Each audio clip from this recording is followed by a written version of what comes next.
Attorneys from a man suffering from mental illness say what you're about to see never should have happened.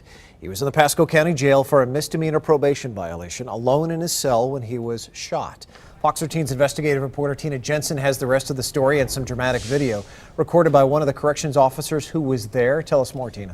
Right, and that shooting was first reported in the Tampa Bay Times this morning. It left Matthew Trevino in the VA hospital for months, where he underwent multiple surgeries. And a warning, what happened is hard to watch.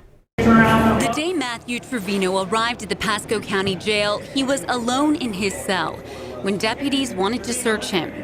But Trevino, according to his attorney, who provided Fox 13 with this jail video, was in the midst of a schizophrenic episode and would not put his hands through the door. Due to him refusing, we're gonna deploy a Nova round. A Nova round was created for situations like SWAT teams breaking into buildings. It's a distraction device, like a flashbang grenade, but fired from a shotgun. The company's own warnings say it's not supposed to be used to fire at humans or even animals. There's no reason at this point that they have to force their way in to the cell. This is not an emergency situation.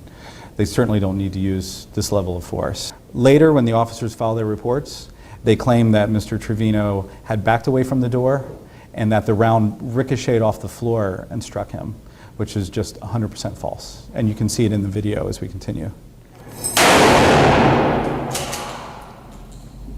You can see that when he fired at him, he was right up against the door. Completely unnecessary.